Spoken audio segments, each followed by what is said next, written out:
an addict. Right. I'm an idiot. Right. So I've discovered with myself that if it's in the house, I'm going to consume it. Right. I've said this in a number of And places. that means sugar or liquor, whatever? Yeah, if there's a package of cookies, I'm going to eat it. And I'm not just going to take 2 and do that moderate. I'm going to eat the whole fucking sleeve. I do that with vanilla creams. Yeah. Yeah, M&Ms, ice cream, or booze, cigars. So I can't have, if I don't have that shit in the house, I'm fine, because the cravings usually come at night. And then at night, you're just like, I ain't getting in the fucking car to go down and get whatever the hell I want. So that's how it works for me. So this guy, this guy just went to a facility, 38. That guy's like, he's out there. Like, I'm playing touch football. This guy's in the pros. So I'm not going to try to give him advice. I am happy that that's what he's doing. But do you feel different after a year sober? Like, do you notice anything different of not drinking for a year, or like?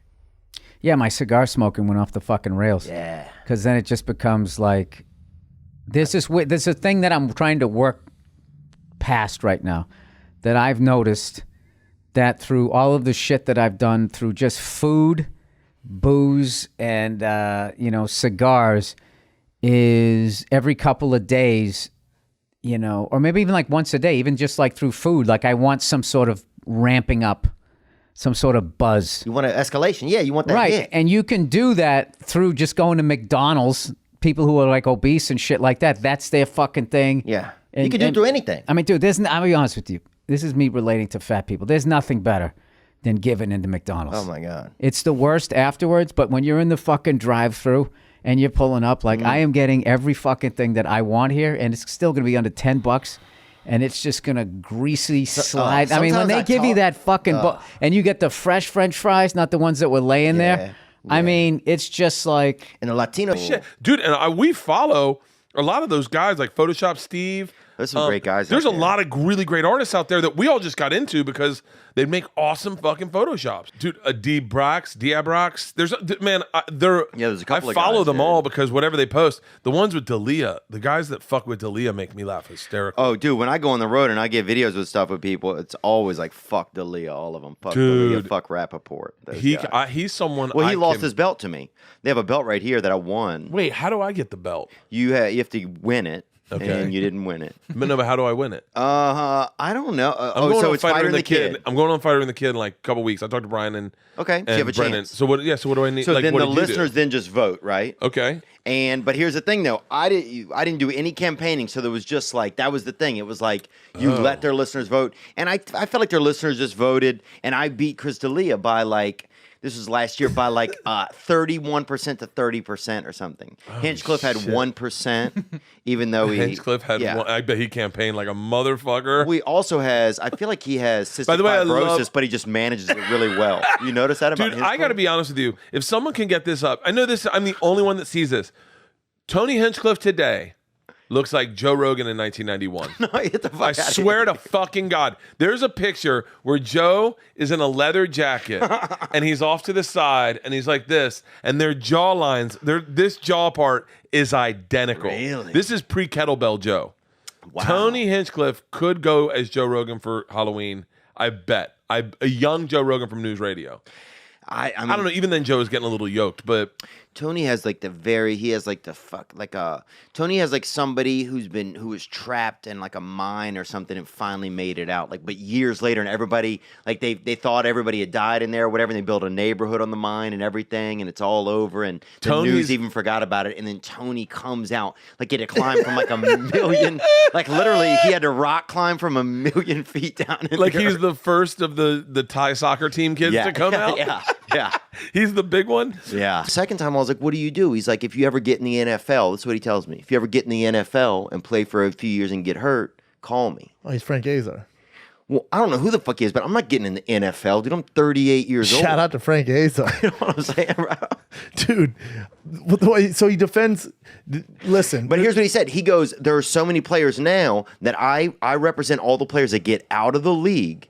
And then I represent them in cases against the NFL, class action suits against the NFL to get money for the injuries and the lifestyle that they live now. Yeah, that's great, and they should be compensated. And they could easily do that. Each team could put up a few $100,000 a year and cover every former player.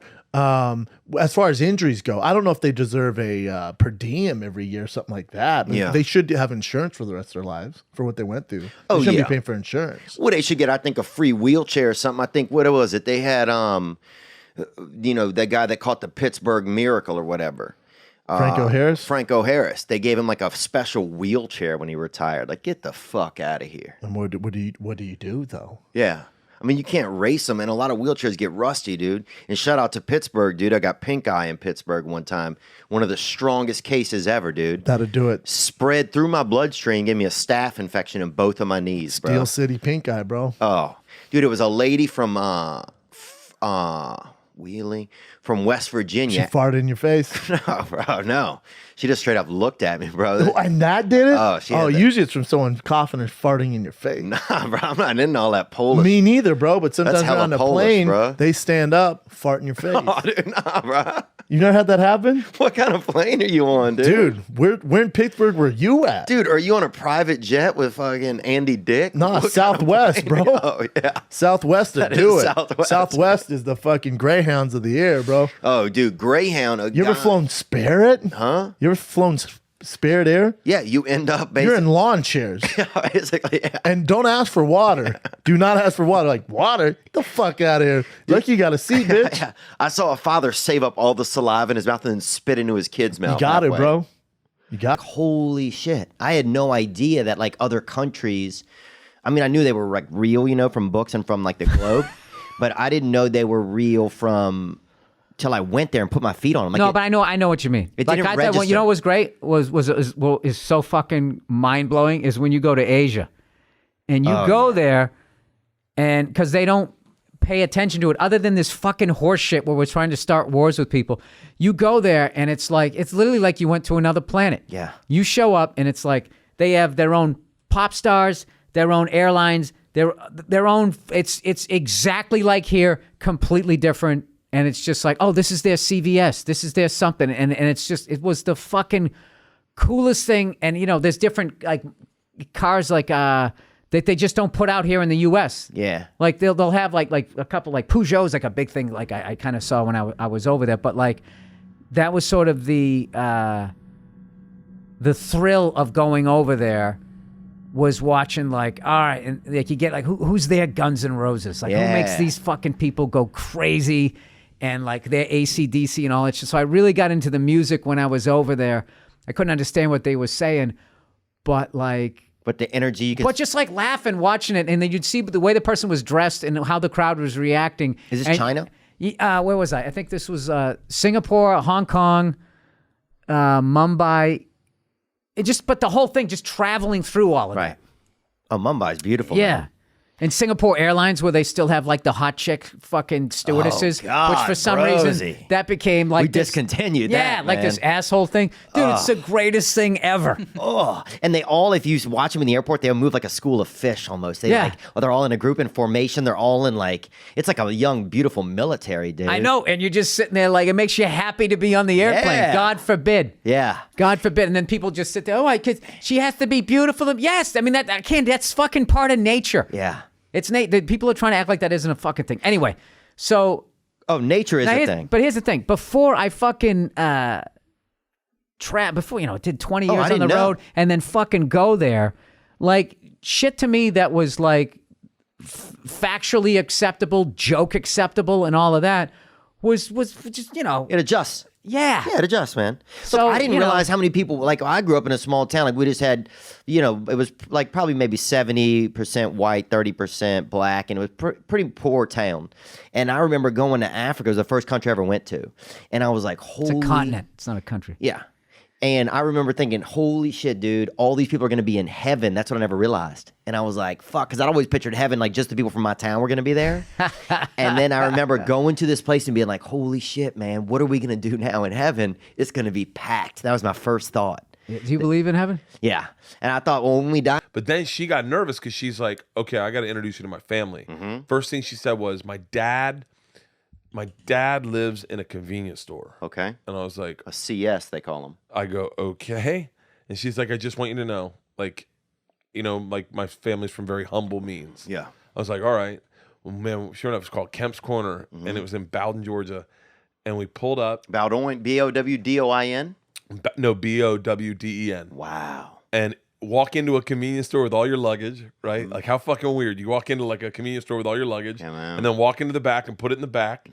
And we hung out there, went out to eat, came back, and he closes the convenience store, and we're sleeping in the freezer, right? Pitch black, no windows, ice cold. I love it. It's like a cave. Yeah. And in the middle of and like right before bed, he's like, "Did you guys want anything, like a snack before bed?" And I was like, "Yeah." You just walk into a convenience store. I got like a fucking 40. I got a Snickers bar. I got some Reese's peanut butter cups. I was like, this is fucking awesome. Yeah. I sat in a convenience store in my underwear, just murdering food. I was like, I think I love you. I think I need to marry you. I'm going to get you pregnant first. You're a redneck. You understand? Yeah. Yeah, man. And that's semen first, dude. Dude, you got to see if that fucking chick will play. I can't. Yeah. Can't take her to the game not knowing if she can pitch. Yeah.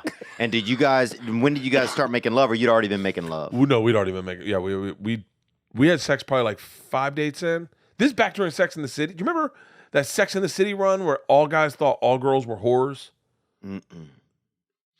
I remember thinking that, though, just even looking on Instagram. So there was a period where women were like, and I think it's still there, but like Sex in the City came out and women were like, yeah, I like to fuck.